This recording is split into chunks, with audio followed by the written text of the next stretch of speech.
वोटों की गिनती 4 जून को होनी है। उससे पहले कल्पना सोरेन हेमंत सोरेन से मिलने होटवार जेल पहुंची।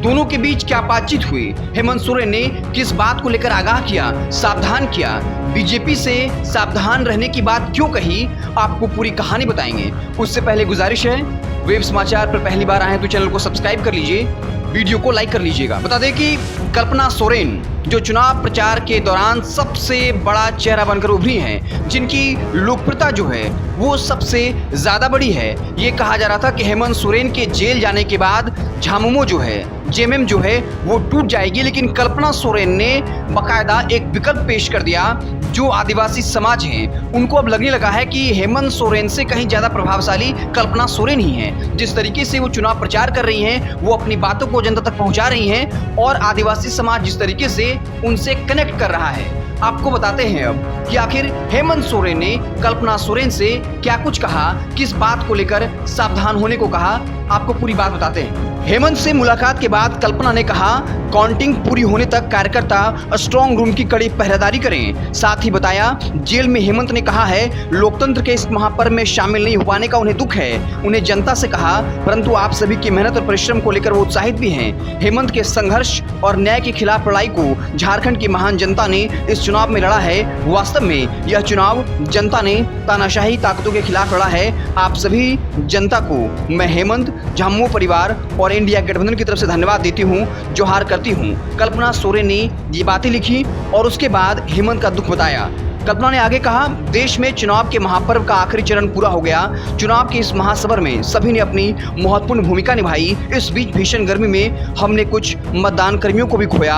ईश्वर सभी की आत्मा को शांति प्रदान कर शोकाकुल परिवारों को दुख की घड़ी सहने की शक्ति दें। इस अवसर पर समस्त झारखंड वासियों और झामुमो परिवार के कार्यकर्ताओं, पदाधिकारियों और प्रत्याशियों से कहना चाहती हूँ, हेमंत को लोकतंत्र के इस महापर्व में शामिल नहीं हो पाने का दुख है।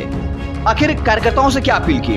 कल्पना ने कार्यकर्ताओं से कहा, 4 जून को मतगणना खत्म होने तक की प्रक्रिया बहुत महत्वपूर्ण होगी। हमें स्ट्रांग रूम की कड़ी पहरेदारी करनी होगी। मतगणना के दिन विशेषकर काउंटिंग एजेंट्स अलर्ट रहें। मतगणना खत्म होने तक सजग, सक्रिय और सतर्क रहते हुए मतगणना की पूरी प्रक्रिया को एकाग्रता के साथ पूरा करना है। उन्होंने कहा, हम सभी ने अपना खून पसीना बहाकर संघर्ष कर चुनाव के इस महाअभियान में यहाँ तक का सफर पूरा किया है। जीत का सर्टिफिकेट लाने तक हमें वही जज्बा, वही जुझारूपन बनाए रखना है।